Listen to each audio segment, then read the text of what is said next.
কাজ করে বাসায় যেতে লাগলাম। রাস্তা দিয়ে হঠাৎ একটা জায়গায় চোখ পড়লো। মিতুর মতো একটা মেয়ে একটা ছেলেকে পার্কে বসে কিস করতে লাগলো। আমি শিওর হওয়ার জন্য তাদের থেকে একটু দূরে দাঁড়িয়ে দেখতে লাগলাম। তখন আমি নিজের চোখে যেটা দেখলাম তার জন্য মোটেও প্রস্তুত ছিলাম না। ঠিকই ধরেছেন মিতু। আমি ভাবতে পারি নাই মিতু আমার সাথে প্রতারণা করবে। নিজের চোখ দিয়ে দুফোঁটা পানি পড়ে গেল। মিতু আর আমার রিলেশন আজ 2 বছরের। মিতুর আমাকে আগে ভালোবাসার কথা বলেছে, কিন্তু সে আমার সাথে এরকম করবে আমি ভাবতে পারিনি। এ কারণেই তো বলি মিতুর মোবাইলে কল দিলে এত ব্যস্ত থাকে কেন।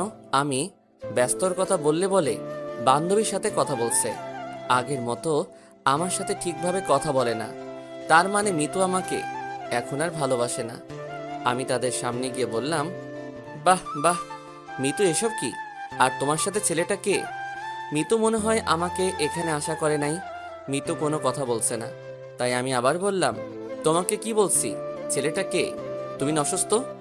ডাক্তার তোমাকে বাইরে যেতে মানা করছে, তাহলে তুমি এখানে কেন? তুই কে? আর মিতুর সাথে এভাবে কথা বলছিস কেন? কথাটা ওকে জিজ্ঞেস করো, আমি কে। মিতু ও কে? আর তোমার সাথে এভাবে কথা বলছে কেন? আমি ওকে চিনি না রনি। কোথা থেকে আসে এসব ছোট লোক? আমি জানি না ও আমাকে কিভাবে চেনে। আমি মিতুর কথা শুনে আকাশ থেকে পড়লাম। ও নাকি আমাকে চিনে না। 2 বছরের ভালোবাসা একদিনে ভুলে গেছে। কিরে, তোকে তো মিতু চিনে না, তুই তাকে কথাগুলো বলছিস কেন? তুমি এটা কি বললে? আমাকে তুমি চিনো না? 2 বছরের ভালোবাসা 1 মিনিটে ভুলে গেলে? বাহ বাহ, তোদের মতো বড় লোকের মেয়েদের ভালোবাসা আমার ভুল ছিল। আগে যদি জানতাম তুই আমার সাথে এত বড় প্রতারণা করবি, তাহলে তোকে কখনো ভালোবাসতাম না। তুই একটা মিথ্যাবাদী। তুই কখনো কাউকে ভালোবাসতে পারবি না, কারণ তোদের মনে ভালোবাসা নেই, আছে শুধু টাকার অহংকার। রনি, তুমি দাঁড়িয়ে কি দেখছো? ছোট লোকটাকে এখান থেকে মেরে বের করে দাও। আমাকে বাহির করতে হবে না, আমি নিজেই চলে যাচ্ছি। আজ আমার টাকা নেই, গাড়ি বাড়ি নেই, তাই তুমি আমাকে বলে অন্য কাউকে ভালোবাসলে। একদিন সময় আসবে এই টাকার জন্য তোমাকে পথে নামতে হবে, কথাটা মনে রাখিস। আর কোনো কথা না বলে পার্ক থেকে বেরিয়ে সোজায় নিজের বাসায় চলে আসলাম। বাসায় এসে ওয়াশরুমে চলে গেলাম। ফ্রেশ হয়ে মোবাইলটা হাতে নিয়ে দেখি রাইসা অনেকগুলো ফোন দিছে, তাই আমি তাকে ফোন দিলাম। ভাইয়া, কেমন আছিস? এই তো ভালো, তুই কেমন আছিস? বাবা মা কেমন আছে? আমরা সবাই ভালো আছি। আম্মু খালি তোর কথা চিন্তা করে। ভাইয়া, প্লিজ তুই বাসায় চলে আয়। না বোন, যেদিন আমি নিজের পায়ে দাঁড়াতে পারবো সেই দিন বাসায় ফিরে যাব। তুই মা বাবার খেয়াল রাখিস। তোর কাছে টাকা পয়সা আছে? না থাকলে আমি পাঠিয়ে দিই। আমার কাছে টাকা আছে, সমস্যা নেই বোন। টাকা লাগলে তোকে ভাইয়া বলবো। ঠিক আছে, ভালো থাকিস। ঠিক আছে, তুইও ভালো থাকিস। ফোন কেটে দিয়ে শুয়ে পড়লাম। ঘুমাতে ঘুমাতে আপনাদের পরিচয়টা দিয়ে দেই। আমি রাসেল, বর্তমানে একটা হোটেলে কাজ করি। আর কিছু জানতে হবে না, গল্পে থাকেন জানতে পারবেন। আর মিতু, ও হচ্ছে বড়লোক বাবার একমাত্র মেয়ে। তার আর আমার 2 বছরের রিলেশন। হোটেলে কাজ করাকালীন তার সাথে আমার প্রেম হয়। সে জানে আমি হোটেলে কাজ করি, তারপরও সে আমাকে ভালোবাসার কথা বলেছে, কিন্তু আমি রাজি হই নাই। তার জোড়াজড়িতে লাস্ট পর্যন্ত রাজি হলাম। হোটেলে কাজ করি আজ 2 বছর 3 মাস ধরে। মিতু যদি আমাকে ভুলে অন্য কাউকে ভালোবাসতে পারে, তাহলে আমি কেন তাকে ভুলে থাকতে পারবো না? এখন থেকে বড় লোকের মেয়ের সাথে কখনো প্রেম করব না। তো যাই হোক, সকালে ঘুম থেকে উঠে ফ্রেশ হয়ে হোটেলে চলে গেলাম। আগে নাস্তা করে নিলাম, তার কাজ করতে লাগলাম। হঠাৎ ম্যানেজার ডাক দিল। জি আঙ্কেল বলুন। আসলে আমাদের ম্যানেজার অনেক ভালো, হোটেলের সবাই তাকে আঙ্কেল বলেই ডাকে। রাসেল, উত্তর পাশের টেবিলে 2জন কাস্টমার আসছে, তাদের থেকে অর্ডার নিয়ে আসো। জি আঙ্কেল। আমি উত্তর পাশে টেবিলে গিয়ে দেখি 2টা মেয়ে বসে আছে। একজনের চেহারা দেখা যাচ্ছে, কিন্তু আরেকজনের চেহারা দেখা যাচ্ছে না। আমি তাদের বললাম, ম্যাম আপনারা কি খাবেন? আমার কথা শুনে মেয়ে দুটো আমার দিকে তাকালো। আমি একজনকে দেখে অবাক হয়ে গেলাম। কি মনে করছেন মিতু? আরে না, মেয়েটার নাম নাদিয়া। নাদিয়া দেখতে অনেক সুন্দর। আমি আর নাদিয়া একসাথে কলেজে পড়েছি। নাদিয়ারা ছিল অনেক গরিব, তার বাবা কষ্ট করে তার পড়াশোনা চালিয়েছে। কিন্তু নাদিয়া কলেজে কারোর সাথে তেমন কথা বলতো না, কারণ সে গরিব। এ কারণে কারোর সাথে মিশে না। আপনার নাম নাদিয়া না? জি, আমার নাম নাদিয়া। আপনি রাসেল রাইট? এবং অনেক মেয়ের ক্রাশ ছিলেন। জি আমি রাসেল। আর আমি এই হোটেলে কাজ করি। তুই ওকে চিনিস নাদিয়া? হুম, চিনি। আমি আর উনি একসাথে কলেজে পড়াশোনা করছি। তো আপনি ঢাকা ছেড়ে এখানে কেন? আসলে নাদিয়ার বাবা মারা গেছে, আজ 1 মাস হয়েছে। এখন নাদিয়া পুরো একা হয়ে গেছে। নাদিয়ার সাথে আমার ফেসবুকে পরিচয়। যখন জানতে পারলাম তার বাবা মারা গেছে, তখন তাকে বলি আমার এখানে চলে আসতে। খুব ভালো করছেন। তো আপনার নাম? জি, আমার নাম তিশা। পরিবারে আব্বু আম্মু আর আমি থাকি। আমি একটা অফিসে কাজ করি, তাই দিয়েই সংসার চলে। ও, এবার বলুন কি খাবেন? তারপর তারা অর্ডার দিল। আমি তাদের খাবার এনে দিলাম, কিন্তু নাদিয়ার চেহারার দিকে তাকিয়ে দেখি ও মনে হয় কি চিন্তা করছে। কিছু মনে না করলে একটা কথা বলতে পারি? মনে করার কি আছে বলুন? নাদিয়াকে দেখে মনে হচ্ছে কি চিন্তা করছে। আমাকে একটু বলবেন কি হয়েছে?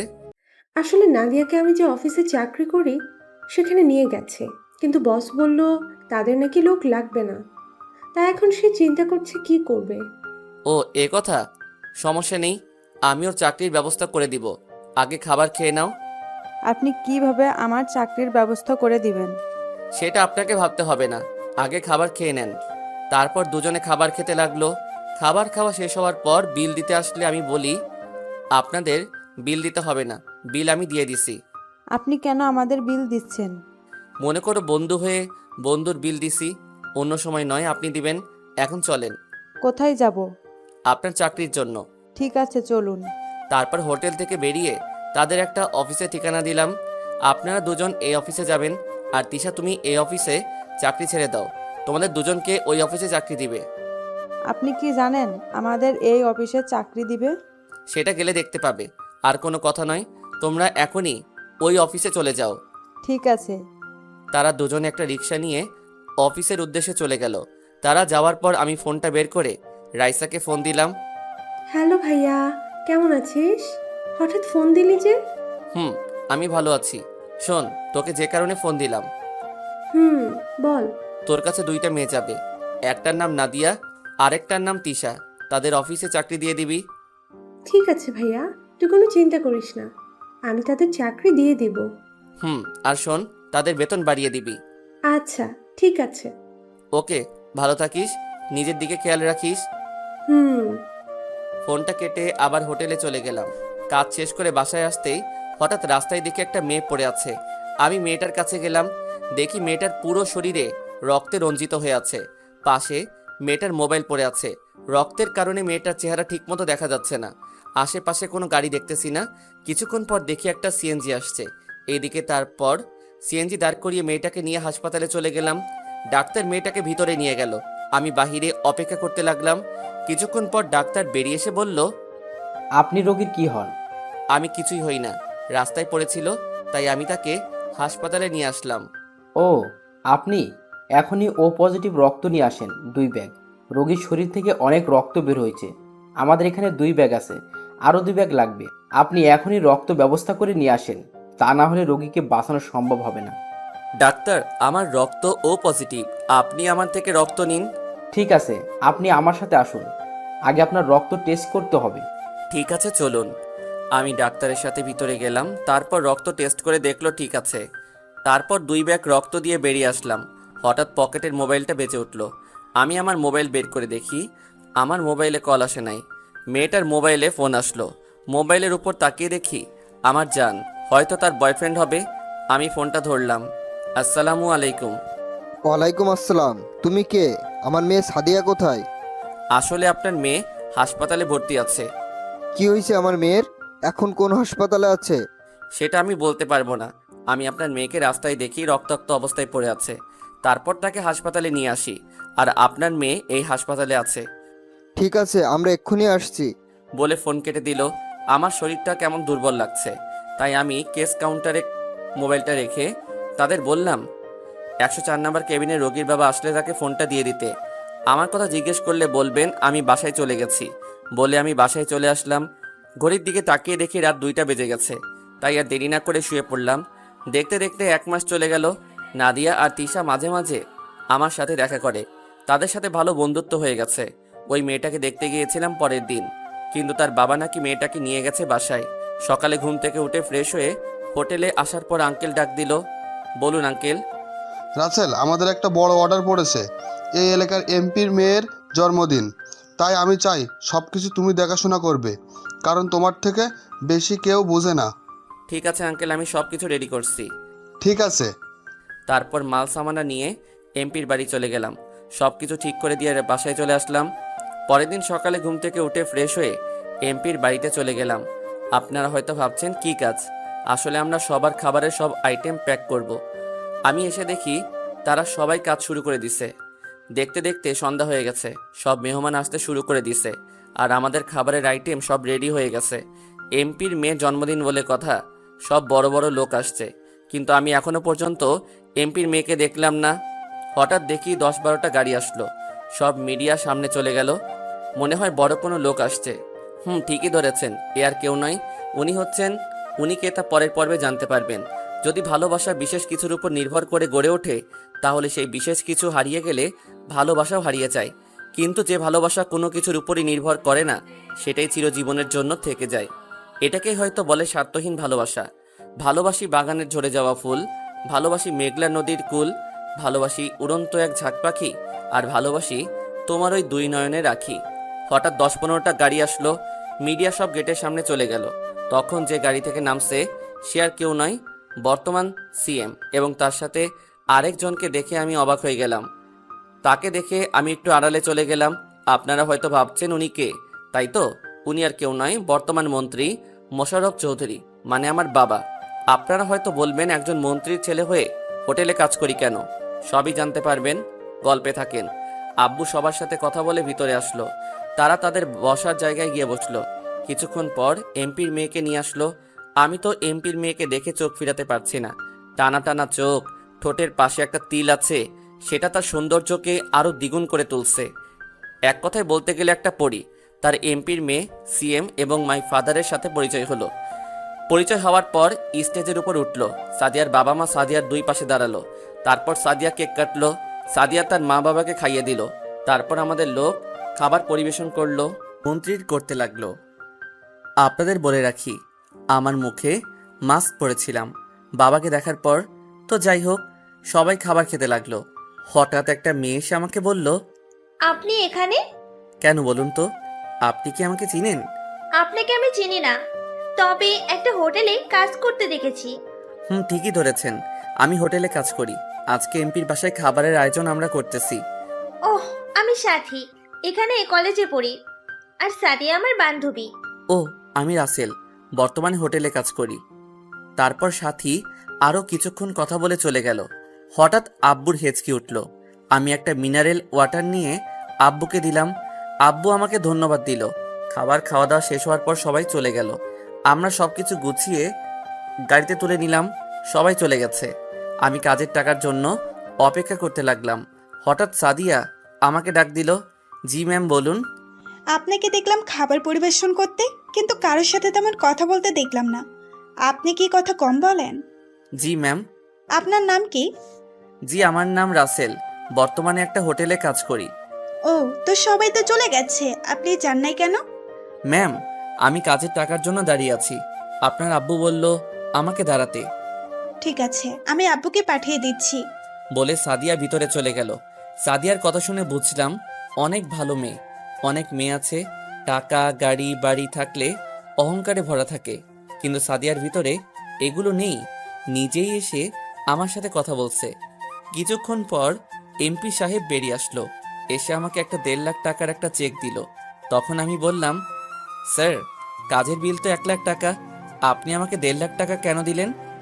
50,000 টাকা তোমাদের দিচ্ছি। তোমাদের সবার কাজ এবং সবার খাবারের আইটেম অনেক ভালো হয়েছে, সবাই অনেক সুনাম করেছে, তাই 50,000 টাকা বেশি দিলাম।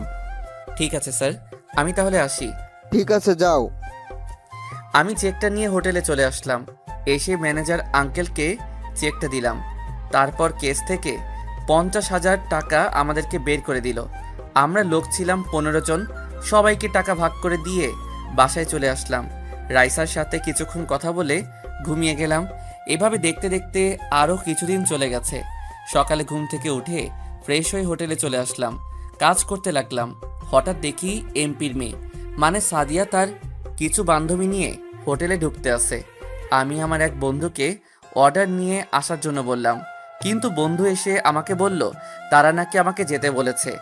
আমি আর দাঁড়িয়ে না থেকে তাদের সামনে গেলাম। জি ম্যাম, বলুন কি খাবেন? আপনি কোথায় ছিলেন? ম্যাম, আমি পাকঘরে ছিলাম। ও ঠিক আছে। ওই তোরা সবাই কি খাবে, অর্ডার দে। তারপর সাদিয়ার বান্ধবীরা অর্ডার দিল, আমি তাদের খাবার এনে দিলাম। এটা কিন্তু আমার কাজ না, তারপরও এনে দিলাম, কারণ আমি সাদিয়াকে প্রথম দেখায় ভালোবেসে ফেলেছি। হাই হাই, আমি এটা কি বললাম? আমি তো বলছি বড় লোকের মেয়ের সাথে কখনো প্রেম করব না। এখন দেখি আবার বড় লোকের মেয়ের প্রেমে হাবুডুবু খাচ্ছি। তো যাই হোক, খাওয়া দাওয়া শেষ করে বিল দিয়ে সাদিয়া এবং তার বান্ধবীরা চলে গেছে। একদিন সবাই হোটেলে কাজ করতে আসে। হঠাৎ আঙ্কেল সবাইকে একসাথে হতে বলল। আমরা সবাই একসাথে হলাম। তারপর ম্যানেজার আঙ্কেল বলল, তোমরা তো জানো আমার ছেলে মেয়ে সবাই বাইরে থাকে, আমি আর তোমার আন্টি বাংলাদেশে থাকি।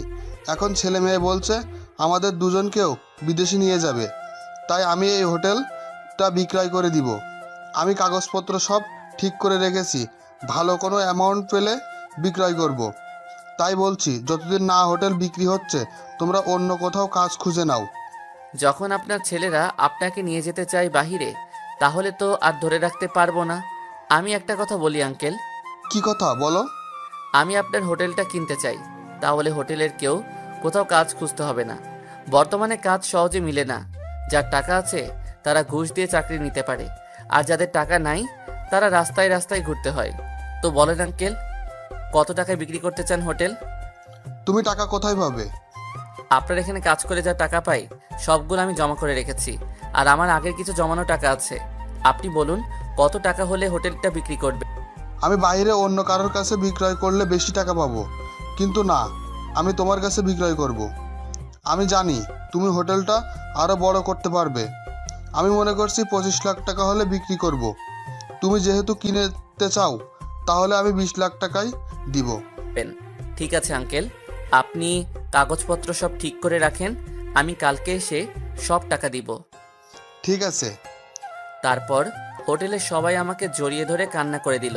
তারা বলল আমি যদি হোটেলটা না কিনতাম তাহলে তারা কোথায় যাবে। তাদের আমি বড় উপকার করলাম। তারপর রাতে কাজ শেষ করে বাসায় আসলাম। বাসায় এসে সব টাকা বের করলাম। সব টাকা মিলিয়ে দেখি 15 লাখ টাকার মতো আছে, বাকি আরো 5 লাখ টাকা। তারপর রাইসাকে ফোন দিলাম। ভাইয়া কেমন আছিস? আমি ভালো আছি, তুই কেমন আছিস? আমি ভালো আছি। খাবার খেয়েছিস? খেয়েছি। রাইসা, তোকে যে কারণে ফোন দিলাম, আমার কিছু টাকা লাগবে। কত লাগবে বল, আমি পাঠিয়ে দিব। বেশি না, 5 লাখ টাকা হলে চলবে। আমি তোকে পরে দিয়ে দিব। আমার টাকা লাগবে না, তুই বল কখন লাগবে টাকা। কালকে লাগবে। তুই নাদিয়ার হাতে টাকাটা দিয়ে দিস, সে আমাকে এনে দিবে। ভাইয়া তোকে দেখতে মন চাইছে, প্লিজ ভাইয়া টাকাটা আমি তোর কাছে নিয়ে আসি। তোর মুখটা দেখছি না, অনেক দিন হয়ে গেছে, তুই না করিস না। ঠিক আছে, তোকে আমি একটা ঠিকানা মেসেজ করে পাঠিয়ে দিচ্ছি, তুই কালকে ওখানে চলে আসবি। ঠিক আছে ভাইয়া। আরও কিছুক্ষণ কথা বলে ফোনটা কেটে দিলাম। আমি তোকে প্রতিদিন দেখি বোন, আমি একমাত্র তোর জন্য এখানে পড়ে আছি। তুই জানিস বোন, তোর ক্ষতি করার জন্য কত লোক পড়ে আছে। তোর এই ভাইটা সব সময় তোর পাশে আছে। আমি এখানে পড়ে আছি একমাত্র তোর জন্য। এসব কিছু ভাবতে ভাবতে ঘুমিয়ে গেলাম। রাতে রাইসাকে ঠিকানা মেসেজ করে পাঠিয়ে দিচ্ছি। সকালে ঘুম থেকে উঠে ঠিকানায় পৌঁছে গেলাম। গিয়ে দেখি রাইসা আমার আগে এসে বসে আছে। কেমন আছিস? রাইসা আমাকে দেখে দৌড়ে এসে জড়িয়ে ধরে কান্না করে দিল। আমার চোখ দিয়ে 2 ফোঁটা পানি পড়ে গেল। ভাইয়া তোকে ছাড়া কেমনে ভালো থাকি বল। যে ভাইটার সাথে সবসময় দুষ্টুমি করতাম, যে ভাইটার মুখ না দেখে আমি থাকতে পারতাম না, সে আমি কি করে ভালো থাকি। বোন, সময় হলে আবার তোদের কাছে ফিরে যাব। আগে আমি নিজের পায়ে দাঁড়িয়ে নেই, আব্বুকে দেখিয়ে দিব আমিও পারি। আমি প্রতিদিন নামাজ পড়ে আল্লাহর কাছে দোয়া করি তুই যেন নিজের পায়ে দাঁড়িয়ে সবার সামনে আসতে পারিস। এখানে 10 লাখ আছে, প্লিজ ভাইয়া বেশি টাকাগুলো ফিরিয়ে দিস না। ঠিক আছে, তুই জিজ্ঞেস করবি না টাকাগুলো কেন চাইছি? আমি জানি ভাইয়া তুই খারাপ কাজে টাকা খরচ করবি না, তাই বলার প্রয়োজন মনে করিনি। আমি টাকাগুলো নিছি এই কারণে আমি একটা হোটেল কিনছি। তারপর আঙ্কেলের কাহিনী সব খুলে বললাম। ভালো করছিস, দেখবি তুই এই হোটেল নিয়ে অনেক বড় উপরে উঠবি, আমার বিশ্বাস। তাই যেন হয় বোন, এখন তুই অফিসে চলে যা। আর একটু থাকি না ভাইয়া? না বোন, পরে আবার তোকে ডাকবো ভাইয়া। আর বাবা মা কেমন আছে?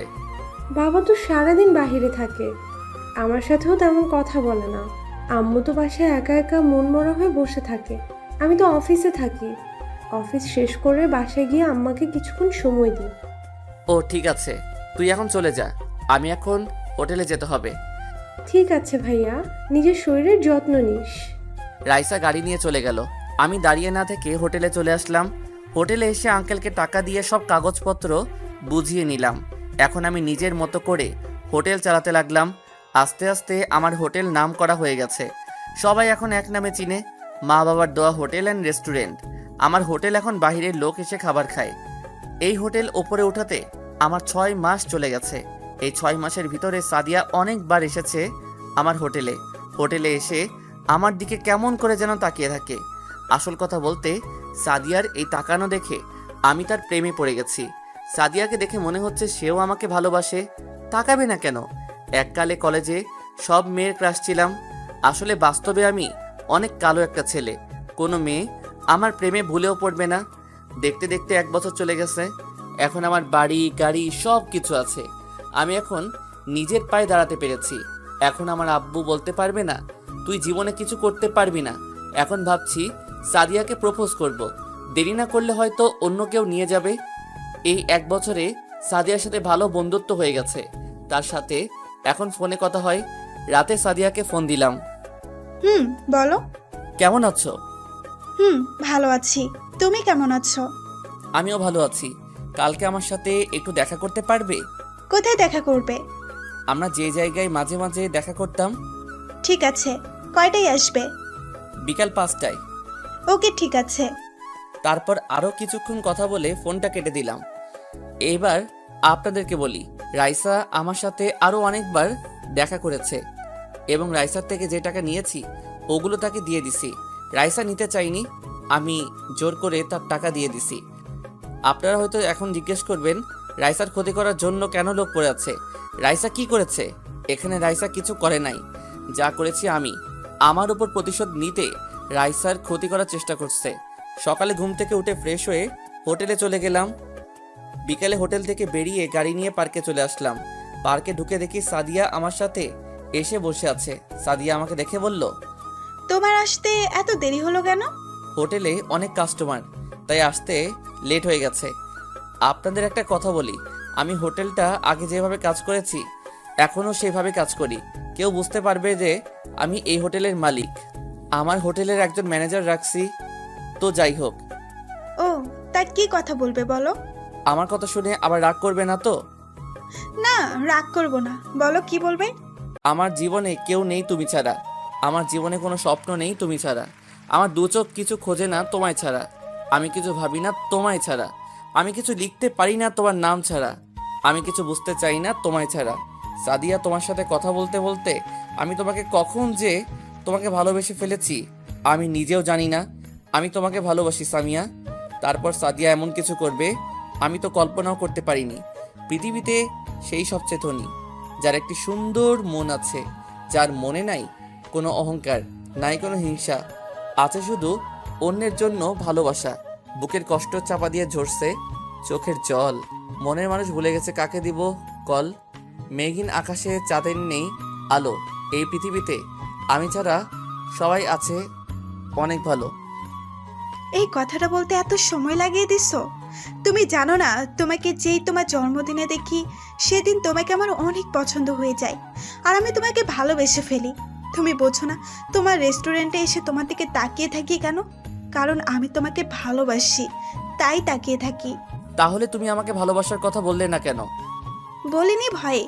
যদি তুমি না করে দাও তাহলে তো তোমার সামনে আসতে পারবো না, আর আমি একটা মেয়ে হয়ে কিভাবে তোমাকে ভালোবাসার কথা বলি। তুমি জানো, প্রথম যেদিন তোমাকে দেখি তোমাদের বাড়ি, সেদিন থেকে ভালো লাগে। পরে আমি চিন্তা করলাম তুমি যদি নিতুর মতো আমাকে ধোকা দাও, তাই আর বলি নাই। কিন্তু তুমি যতদিন আমার সামনে আসো আমি সব কিছু ভুলে যাই। আগে বলো, এই মিতুটাকে? মিতু আমার প্রথম ভালোবাসা।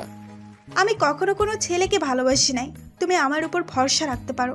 তোমাকে ছেড়ে আমি কোথাও যাব না। আমি সব বড়লোক মেয়ের মতো না। ঠিক আছে, এবার ছাড়ো। পার্কের সবাই আমাদের দিকে তাকিয়ে আছে। না, ছাড়বো না। আমি আমার ভালোবাসার মানুষকে জড়িয়ে ধরে আছি। এতে সমস্যা কোথায়?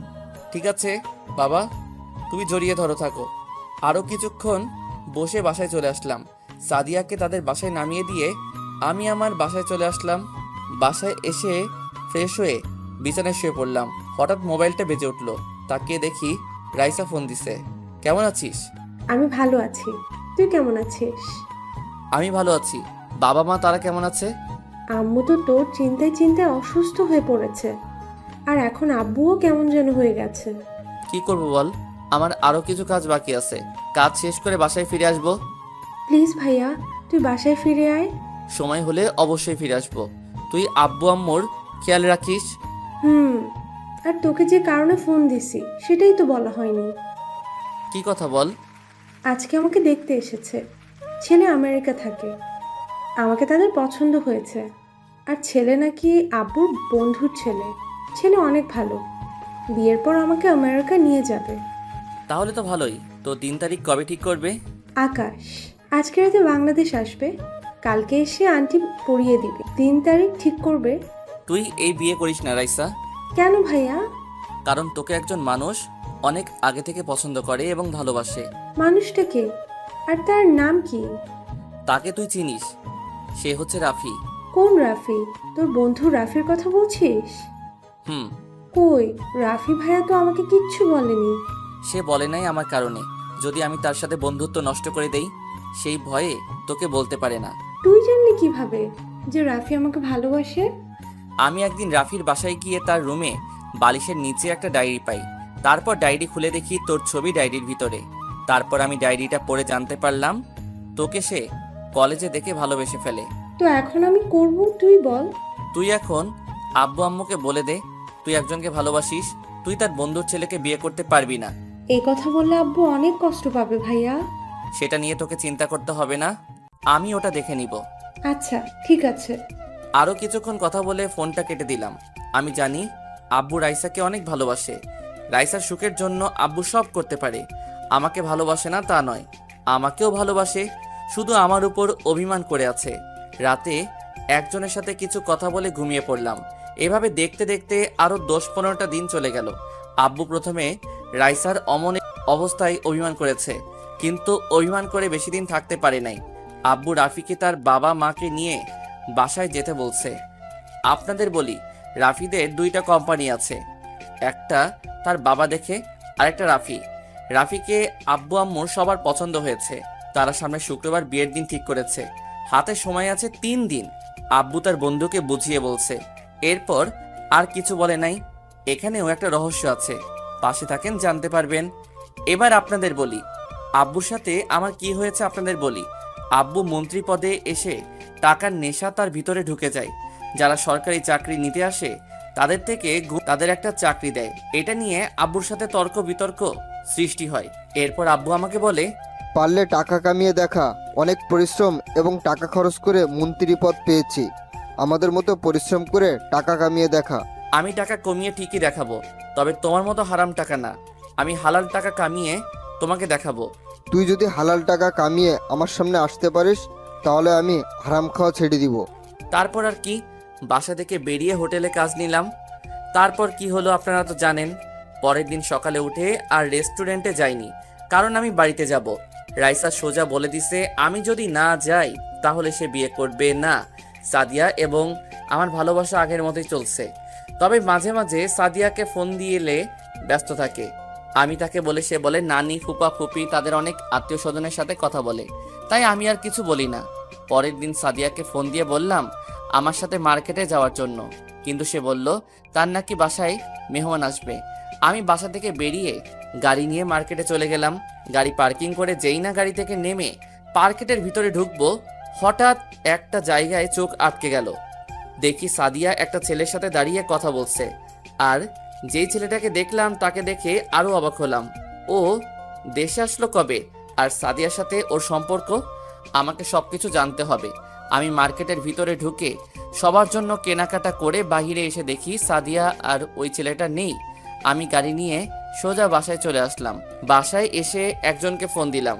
হ্যালো, বল। নাদিম দেশে কবে আসলো? আর তোরা আমাকে বলিস নাই কেন?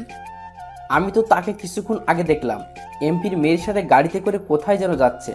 শোন, নাদিমের উপর ভালো করে নজর রাখবি। সে কোথায় যাবে, কি করে, সব কিছু আমাকে বলবি। আর এমপির মেয়ের সাথে নাদিমের কি সম্পর্ক তা আমাকে জানাবি। ওকে, সমস্যা নেই। রাইসা এবং আমাদের পরিবারের চারপাশে নজরে রাখিস। বাহিরের কোনো লোকজন যেন ভিতরে না যেতে পারে। ওটা নিয়ে তোকে চিন্তা করতে হবে না। আমি আরও লোক বাড়িয়ে নিছি। যে লোকগুলো নিছি সবগুলো বডি বিল্ডার। নাদিমের লোক তাদের দেখলে ভয়ে জায়গায় প্রসব করে দিবে। ঠিক আছে, আমি এখন বাড়ি যাব। তোরা ওই দিকে খেয়াল রাখিস। আচ্ছা ঠিক আছে। ফোন কেটে দিয়ে সাদিয়াকে ফোন দিলাম। 2-3 বার দেওয়ার পর ফোন ধরলো। বলো। কোথায় তুমি? হঠাৎ এই কথা? তুমি তো জানো আমি পাশে আছি। ও, আমার মনে ছিল না। তা মেহমান কি চলে এসেছে? গেস্ট রুমে বসে আব্বু আমার সাথে গল্প করছে। আচ্ছা, তোমাকে যেটার জন্য ফোন দিচ্ছি, আমি আমার এক বন্ধুর বোনের বিয়েতে যাব। তুমি কি আমার সাথে যাবে? তুমি যাও, আমার এসব বিয়ে বাড়িতে যেতে মনে কয় না। মানুষের চেঁচামেচি আমার ভালো লাগে না। ঠিক আছে, তাহলে আমি গেলাম। রাতে ফোনে কথা হবে। ওকে, যাও। আল্লাহ হাফেজ। আল্লাহ হাফেজ। আমি ফোন কেটে দিয়ে মনে মনে বললাম, তুমি কেন যাবে না তা আমার ভালো করে জানা আছে। আর তুমি আমাকে ভালোবাসো না, আমার সাথে প্রেমের অভিনয় করছো। কারণ নাদিমের সাথে তোমাকে দেখে আমি বুঝতে পেরেছি। দেখি সাদিয়া, তুমি আমার সাথে কত নাটক করতে পারো। তুমি এখনও এই রাসেলকে চিনো না। তারপর রেডি হয়ে গাড়ি নিয়ে বাসায় চলে আসলাম। আপনাদের বলি, আমি আমাদের বাসা থেকে কিছুটা দূরে থাকি। বাসায় আসতে 1 ঘন্টা সময় লাগে। বাড়ির সামনে আসার পর বাড়ির দারোয়ান গেট খুলে দিল। ভিতরে যাওয়ার পর গার্ড এসে দরজা খুলে দিল। কারওয়ান তার আমাকে দেখে চিনে ফেলছে। আমি গাড়ি থেকে নেমে দরজার সামনে এসে কলিং বেল চাপ দিলাম। আম্মু এসে দরজা খুলে দিল। আমাকে দেখে জড়িয়ে ধরে কান্না করে দিল। মায়ের চেহারা আগের থেকে অনেক শুকিয়ে গেছে, কারণ মা আমাকে অনেক ভালোবাসে। আমি মায়ের চোখের পানি মুছে দিয়ে বললাম, আম্মু কান্না করো না। তুই আমাদের ছেড়ে কিভাবে থাকলি? তোর একবারও কে মায়ের কথা মনে পড়ে নাই? তুই জানিস না তোকে আমি কত ভালোবাসি? আম্মু, তোমাকে প্রতিদিন মনে পড়ে। আব্বুর কথা রাখতে আমি বাড়ি থেকে বের হয়ে গেছি। আজ আমি বাবার কথা রাখতে পেরেছি। এখন আমি নিজের পায়ে দাঁড়িয়েছি। আমি হালাল টাকা কামিয়ে আজ আমি টাকা পয়সার মালিক হয়েছি। ঠিক আছে, এখন ভিতরে আয়। চলো। আব্বু কোথায়? তোর আব্বু একটা জনসভায় গেছে, কিছুক্ষণের মধ্যেই চলে আসবে। ওহো, আমার কলিজা কোথায়? ওর রুমে আছে, যা গিয়ে দেখা করে দুজনে ফ্রেশ হয়ে নিচে আয়, আমি টেবিলে খাবার দিচ্ছি। ঠিক আছে আম্মু। বলে আমি রাইসার রুমে চলে আসলাম। এসে দেখি বোন আমার রাফির সাথে মোবাইলে হেসে হেসে কথা বলছে। বাহ বাহ, বিয়ে না হতেই এত কথা। না জানি বিয়ের পর কি করবি। আমাকে তার রুমে দেখে ফোনটা কেটে দৌড়ে এসে জড়িয়ে ধরে কান্না করে দিল। এই পাকলি, কান্না করিস কেন? তুই আসবি, আমাকে বললি না কেন? বলে দিলে তো আর সারপ্রাইজ দিতে পারতাম না। আমি অনেক খুশি হয়েছি ভাইয়া, তুই আবার ফিরে এসেছিস। ঠিক আছে, এখন ফ্রেশ হয়ে নাও, দুজনে একসাথে খাবার খাবো। ঠিক আছে ভাইয়া, আমি এখনই ফ্রেশ হয়ে আসছি। রাইসা ফ্রেশ হতে চলে গেল। আমি আমার রুমে চলে আসলাম। রুমটা কি সুন্দর করে সাজিয়ে রেখেছে। আমি ওয়াশরুমে ঢুকে ফ্রেশ হয়ে নিচে চলে আসলাম। কিছুক্ষণ পর রাইসা এসে আমার পাশে বসলো। আব্বু বলল সে নাকি আমাকে নিজের হাতে খাইয়ে দিবে। রাইসা বলল তাকেও খাইয়ে দিতে। আম্মু রাইসাকে আর আমাকে খাইয়ে দিল। খাবার খেয়ে রুমে চলে আসলাম। আপনাদের একটা কথা বলি, রাইসা জানে না আমি যে মন্ত্রীর ছেলে। রুমে এসে একজনকে ফোন দিলাম। তারপর সে যেটা বলল আমি তো অবাক হয়ে গেলাম। তার মানে সাদিয়া আমার ব্যাপারে সব কিছু জানে। তাহলে চলুন ওপাশ থেকে কি বলেছে। কোনো খবর পেয়েছিস? আমি তোকে ফোন দিতে মোবাইল হাতে নিছি, এখন দেখি তুই ফোন দিলি কেন?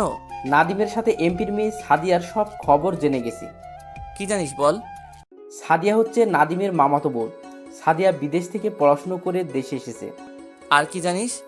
আমাদের লোক তাদের পিছনে লাগিয়েছি। কিছুক্ষণ আগে ওরা আমাকে সব বলল। সাদিয়া তোর সাথে প্রেমের অভিনয় করছে। সব কিছু নাদিমের প্ল্যান, যাতে তোকে মারতে সুবিধা হয়। আর সাদিয়া এটাও জানে তুই মন্ত্রীর ছেলে। ওরা কিভাবে জানলো আমাকে সাদিয়া মারার জন্য প্রেমের অভিনয় করছে? নাদিম আর সাদিয়া একটা রেস্টুরেন্টে খাবার খেতে খেতে এইসব বলছে। আমাদের লোক সব শুনে আমার কাছে বলছে, আচ্ছা, তোদের মধ্যে মামাতো ভাই বোন ছাড়া অন্য কোনো প্রাণী আছে? সেরকম কিছু জানতে পেরেছে? এমন কিছু জানতে পারে নাই। ও, আমার মনে হয় সাদিয়া যদি সত্যিটা জানতো তাহলে নাদিমের কথায় কখনো রাজি হতো না। ওপাশে কে কথা বলছে তা আর গোপন রাখবো না। ও আর কেউ নয়, আমার বন্ধু এনামুল। তার একটা গ্রুপ আছে আর তার নাম শুনলে এলাকার মানুষ ভয় পায়। আমি আর এনামুল একসাথে কলেজে পড়ছি। কলেজে পড়া অবস্থায় এনামুল এই গ্রুপ তৈরি করে। এনামুল কোনো খারাপ কাজ করে না, সে সবসময় মানুষের বিপদে এগিয়ে আসে। বলতে গেলে এনামুল, রাফি আর আমি বেস্ট ফ্রেন্ড। তো যাই হোক, তো এখন কি করব বল? এখন কিছু করা যাবে না, আগে রাইসার বিয়েটা শেষ হোক, তারপর যা করার করব। তোরা নাদিম আর সাদিয়াকে চোখ বেড়ে রাখবি। তারা কখন কোথায় যায়, কি করে, সবকিছু আমাকে জানাবি। আচ্ছা ঠিক আছে। আরও কিছুক্ষণ কথা বলে কেটে দিলাম। ফোনটা কেটে দরজার সামনে তাকিয়ে দেখি আব্বু দাঁড়িয়ে আছে। আব্বু কি এনামুল আর আমার কথা শুনে ফেলেছে? মনে মনে বললাম, আব্বু কেমন আছো? আমি ভালো আছি, তুই কেমন আছিস? আমিও ভালো আছি। আর আমি তোমার কথা রেখেছি। আমি এখন হালাল টাকা উপার্জন করি।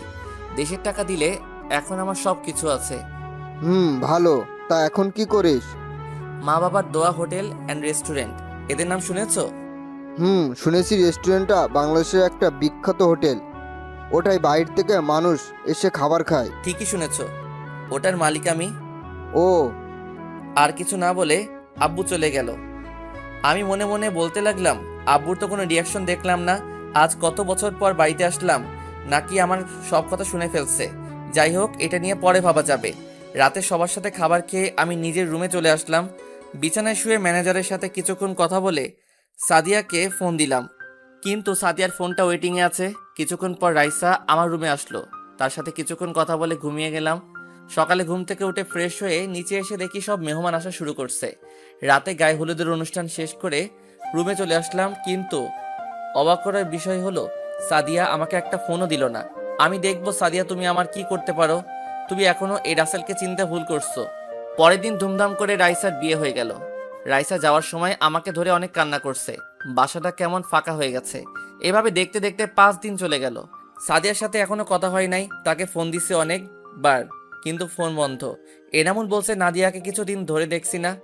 নাদিম মাঝে মাঝে এমপির বাসায় আসে। রাইসাকে বিয়ের পরের দিন আমাদের বাসায় নিয়ে এসেছি। গতকাল রাইসা আর রাফি চলে গেল। এখন সে অফিস নাদিয়া আর তিশা দেখাশোনা করে। নাদিয়া আর তিশাকে একটা ফ্ল্যাট বাড়ি আর অফিসে যাওয়া আসার জন্য একটি গাড়ি দেওয়া হয়েছিল। বিছানায় শুয়ে শুয়ে মোবাইল টিপতে লাগলাম।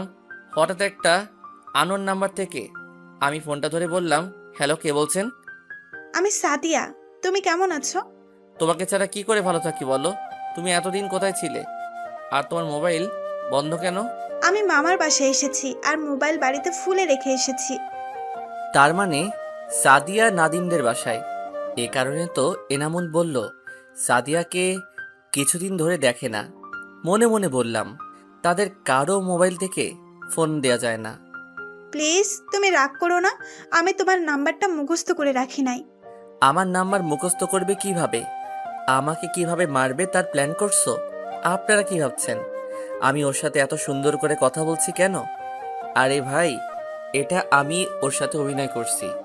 দেখি তার মনের অনুভূতি কেমন।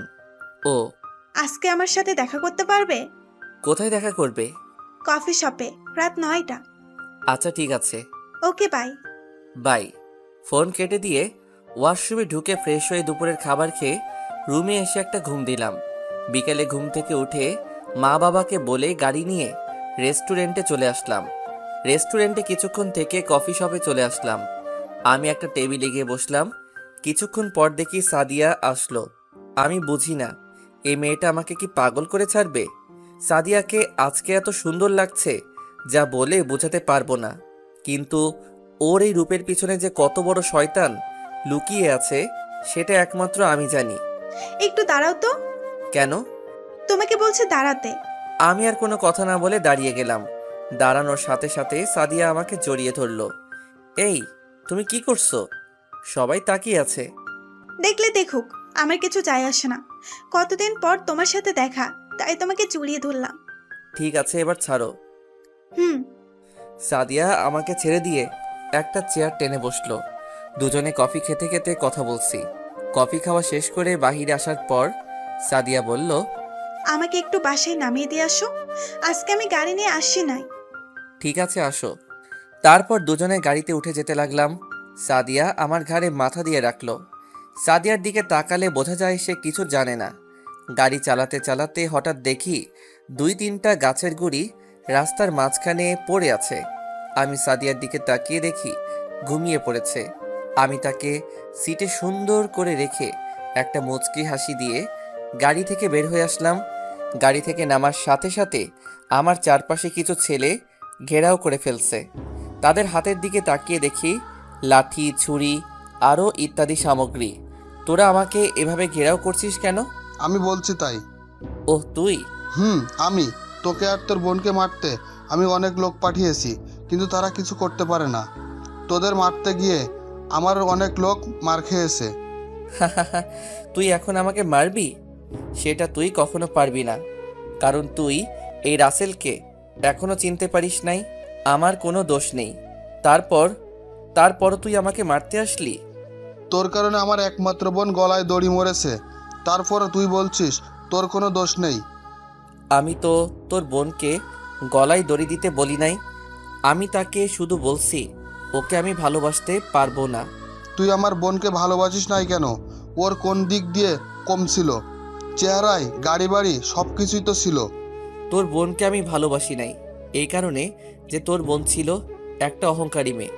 তোর বোন গরিবকে মানুষ মনে করতো না, তাদের উপর অন্যায় অত্যাচার করত। এই কারণে তুই অনেক বড় ভুল করে ফেলেছিস।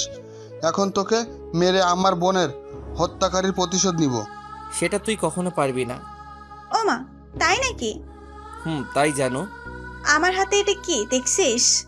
তোর কারণে আমার মামাতো বোন রিয়া গলায় দড়ি দিছে, তোকে আমি বাঁচিয়ে রেখি কিভাবে? এবার আমি বলি, তুমি শোনো। আমি জানি সাদিয়া তুমি আমাকে ভালোবাসো নাই, আর তুমি এটাও জানো আমি একজন মন্ত্রীর ছেলে। আমাকে মারার জন্য তুমি আমার সাথে প্রেমের অভিনয় করছো। ঠিকই ধরেছিস, আমি কখনো তোকে ভালোবাসি নাই। আমি বিদেশ থেকে পড়াশোনা শেষ করে বাড়িতে আসার পর নাদিম আমাকে সব কিছু খুলে বলেছে। তারপর আমি তোকে মারার প্ল্যান করি। আমার জন্মদিনে তোকে দেখে আমি তো অবাক হয়ে গেলাম। তারপর তোর সাথে নিজেই গিয়ে কথা বললাম। তোর রেস্টুরেন্টে গিয়ে তোর দিকে তাকিয়ে থাকতাম যেন তুই বুঝতে পারিস আমি তোকে পছন্দ করি। পরে তুই নিজেই এসে আমাকে ভালোবাসার কথা বলছিস। তোকে মারার জন্য অনেক প্ল্যান করছি, কিন্তু কোনো কাজ হয় নাই। তারপর নাদিমকে ফোন দিয়ে দেশে আসতে বললাম। তোকে চিনতে পেরেছি। নাদিম আমাকে তোর একটা ছবি পাঠিয়েছে। তোর বোনকে মারতে চেয়েছি, কিন্তু তোর বোনের চারপাশে তুই লোক লাগিয়ে রেখেছিস, তাই তাকে কিছু করতে পারি নাই। এখন তোকে মারবো, তারপর রিয়ার আত্মা শান্তি পাবে। বলে আমাকে গুলি করে দিল। আমি তাকিয়ে দেখি নাদিম আমাকে গুলি করছে। সাদিয়া দাঁড়িয়ে দাঁড়িয়ে হাসতে আছে। কিন্তু অবাক করার বিষয় হলো এনামুল আর তার লোকের কি হলো? তাদের তো আমি গাড়িতে থাকতে লোকেশন দিয়ে দিছি। আমি মাটিতে পড়ে গেলাম। মা, বাবা, রাইসার চেহারা চোখের সামনে ভাসতে লাগলো। আর বুঝি তাদের দেখব না। আস্তে আস্তে চোখ বন্ধ হয়ে গেল। এবার হয়তো আপনারা আসল রহস্য জেনে গেছেন যে নাদিম আমাকে কেন মারছে। সাদিয়ার একটু কষ্ট হলো না? ওর আবার কষ্ট হবে কেন? ও তো আমাকে ভালোবাসে নাই। আপনাদের আরেকটা রহস্য খুলে বলি। আমার আব্বু রাইসার সাথে আকাশের বিয়ে মানা করার পর কেন কিছু বলল না? আকাশের আব্বু, আকাশ আর তার বাবা কেন কিছু বলে নাই? তাহলে আকাশের বাবা অবৈধ ব্যবসা করে, নারী পাচার করে বাহিরের রাষ্ট্রে, আর বাহিরে আকাশ সব কিছু করে। আকাশের আব্বু এসব করে আমার আব্বুর পাওয়ারে। আব্বুর সাথে কিছু করতে গেলে তাদের ব্যবসা বন্ধ হয়ে যাবে, সে কারণে কিছু বলে নাই।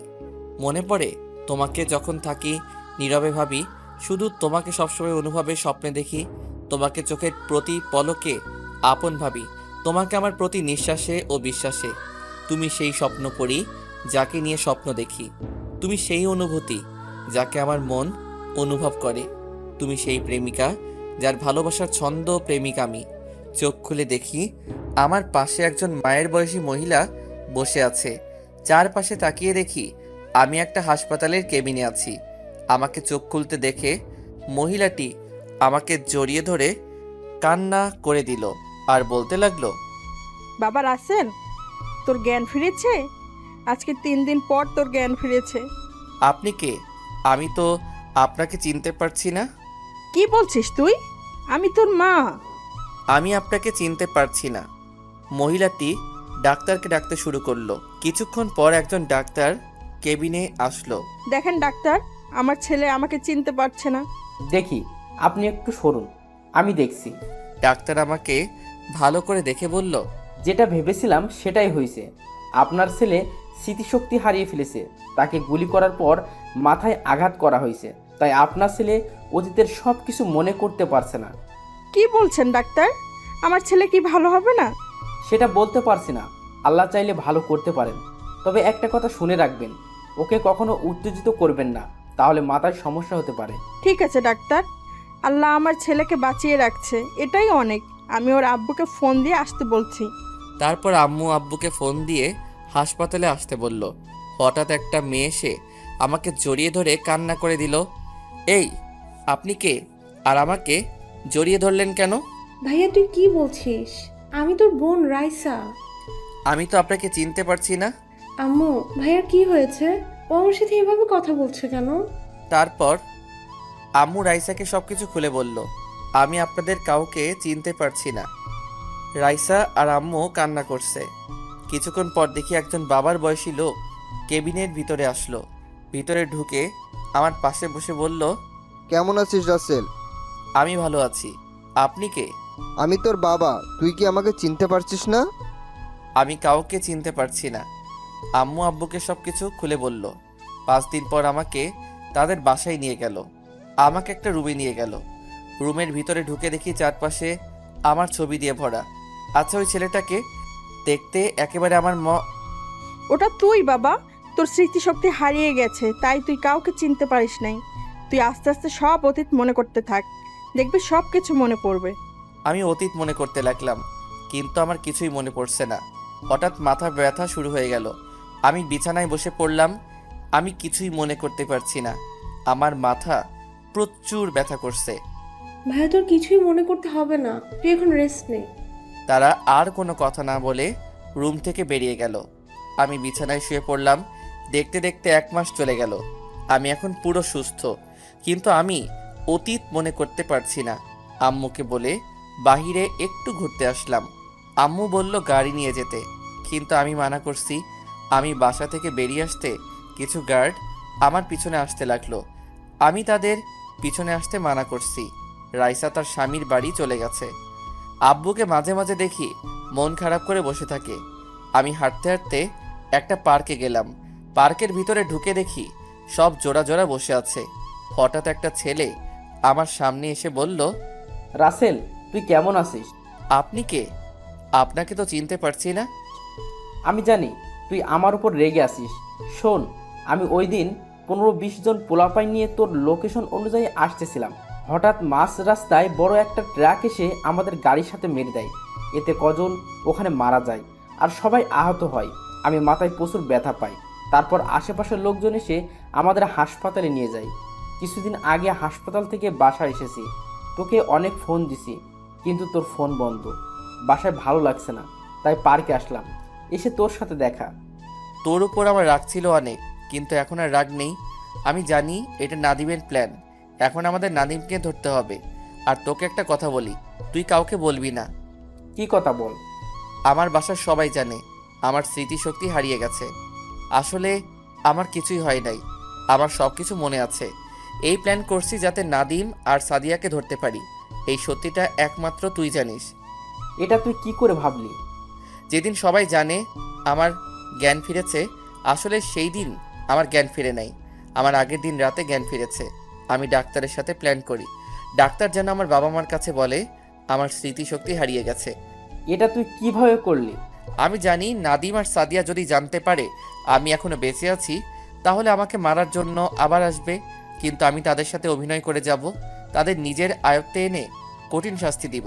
তুই তাদের সাথে মিলবি কিভাবে? ওরা তো তোকে দেখলে মারার জন্য আসবে। মিলার একমাত্র উপায় হলো সাদিয়া। তাকে কিডন্যাপ করলে মিলা সম্ভব। কিন্তু তাকে কিভাবে কিডন্যাপ করবি? একটা প্ল্যান বের করতে হবে যাতে সাদিয়াকে কিডন্যাপ করতে পারি। তোর পোলাপাইন এখন কেমন আছে? আর তোর কত পোলাপাইন আছে বর্তমানে? আমার তো এখনো অনেক পোলাপাইন আছে। ঠিক আছে, আমি তোর সাথে রাতে কথা বলবো। আমি এখন মার্কেট থেকে মোবাইল কিনে বাসায় যাব। বেশি দেরি হলে আব্বু আম্মু চিন্তা করবে। ঠিক আছে, যা। আমি আর কোনো কথা না বলে মার্কেটে চলে গেলাম। মার্কেট থেকে মোবাইলটা কিনে বাসায় চলে আসলাম। কলিং বেল চাপ দেওয়ার পর আম্মু এসে দরজা খুলে দিল। আমাকে বলছে এতক্ষণ কোথায় ছিলাম। আমি বলছি পার্কে কিছুক্ষণ ঘুরছিলাম। আরও কিছুক্ষণ কথা বলে রুমে চলে আসলাম। রুমে এসে নতুন সিম কার্ড মোবাইলে ঢুকালাম। মোবাইল চালু করে সব কিছু ঠিক করে রেখে দিলাম। তারপর ওয়াশরুমে ঢুকে ফ্রেশ হয়ে দুপুরের খাবার খেয়ে রুমে চলে আসলাম। দেখতে দেখতে আরও কিছুদিন চলে গেল। আমরা একটা প্ল্যান করে রাখছি কিভাবে সাদিয়াকে কিডন্যাপ করা যায়, কিন্তু সাদিয়া আর নাদিমকে কোথাও খুঁজে পাচ্ছি না। এমপির বাড়ির চারপাশে লোক লাগিয়ে রাখছি, আর নাদিমের বাড়ির চারপাশে যদি তাদের দেখে তাহলে যেন আমাকে খবর দেয়। নিজের রেস্টুরেন্টে যাই না। আমাকে রেস্টুরেন্টে যদি নাদিমের লোক দেখে তাহলে সমস্যা হতে পারে, কিন্তু ম্যানেজারের সাথে আমি ফোনে কথা বলি। নিজের রেস্টুরেন্টে যাই না। আমাকে রেস্টুরেন্টে যদি নাদিমের লোক দেখে তাহলে সমস্যা হতে পারে, কিন্তু ম্যানেজারের সাথে আমি ফোনে কথা বলি। রাতে সবাই মিলে খাবার খেলাম। আব্বু অল্প খাবার খেয়ে রুমে চলে গেল। আমিও খাবার খেয়ে রুমে চলে আসলাম। রুমে এসে বিছানায় শুয়ে ভাবতে লাগলাম আব্বুর কি হয়েছে, আমাকে জানতে হবে। কিছুক্ষণ পর পানির পিপাসা পেয়েছে, তাই রুম থেকে বেরিয়ে আব্বু আম্মু রুমের সামনে যেতেই আব্বু আম্মু কি বিষয় নিয়ে কথা বলছে, তাই আমি দরজার পাশে দাঁড়িয়ে শুনতে লাগলাম। আমি এখন কি করব রাসেলের আম্মু? মোশাররফ আমাকে বলেছে যদি তাকে এবার এমপি বানিয়ে না দিই তাহলে সে আমার অনেক বড় ক্ষতি করবে। আমি জানি মোশাররফ ভালো না, সে অবৈধ কাজ করে। তুমি ওকে আইনের আওতায় নিয়ে আসো। ওকে যদি আইনের হাতে তুলে দিই তাহলে ওকে বের করে নিয়ে আসবে, আর জেল থেকে বেরিয়ে আসলে আমার ক্ষতি করবে, কারণ ওর হাত অনেক বড়। ওর অনেক বড় বড় লোকের সাথে হাত আছে। তাহলে এখন তুমি কি করবে? রাসেল যদি স্মৃতিশক্তি না হারাতো তাহলে ওকে বললে সব মিটিয়ে নিত। আমি জানি রাসেল পারে না এমন কোনো কাজ নেই। সব থেকে বড় কথা হলো রাসেলের অতীত কিছুই মনে নেই। যদি ওকে ভুলিয়ে ভালিয়ে নিয়ে মেরে ফেলে তাহলে আমরা কাকে নিয়ে বাঁচবো? আমি বলি কি তুমি ওর কথায় রাজি হয়ে যাও। আমি আমাদের একমাত্র ছেলেকে হারাতে পারবো না। আমার কিছুই করতে পারবে না। রাসেল তুমি? রুমে ঢুকে বললাম আমি এতক্ষণ দরজার পাশে দাঁড়িয়ে তোমাদের সব কথা শুনলাম। তুমি কোনো চিন্তা করো না, আমি সব কিছু দেখে নিব। তোমার বন্ধুকে যদি এমপি বানিয়ে দাও তাহলে সে দেশের অবস্থা খারাপ করে ফেলবে। আর একটা সত্যি কথা তোমরা জানো না, কি কথা? আমার স্মৃতিশক্তি হারাই নাই। আমি তোমাদের কাছে মিথ্যা বলেছি। আমি ডাক্তারকে বলে এই অভিনয় করছি। কেন করছিস? আমাকে যে মেরে হাসপাতালে পাঠিয়েছে তাকে ধরার জন্য। কে তোকে মেরেছে? সেটা তোমাদের না জানলেও চলবে। একটা কথা মনে রেখো, তোমার ছেলেকে কেউ কিছু করতে পারবে না। বলে নিজের রুমে চলে আসলাম। তারপর এনামুলকে ফোন দিলাম। তার সাথে কিছুক্ষণ কথা বলে ঘুমিয়ে গেলাম। এনামুলের সাথে কি কথা বলেছি তা পরে জানতে পারবেন। সকালে ঘুম থেকে উঠে ফ্রেশ হয়ে রেডি হয়ে নিচে চলে আসলাম। এসে দেখি আব্বু আম্মু আমার জন্য বসে আছে। আমি একটা চেয়ার টেনে বসলাম। আব্বু, তোমার সাথে কিছু কথা আছে। কি কথা বল? আমাদের সব কোম্পানি আমি এখন থেকে দেখব। তুমি দেখবে কেন? ওগুলো তো ম্যানেজারে দেখে রাখছে। আমি জানি তোমার বন্ধু আমাদের কোম্পানির মধ্যে হাত বাড়াবে। সে চাইবে আমাদের কোম্পানি নিজের আয়ত্তে রাখতে। তুই যেটা ভালো মনে করিস কর, আমি তো দেশের কাজ করেই সময় পাই না। ঠিক আছে আব্বু।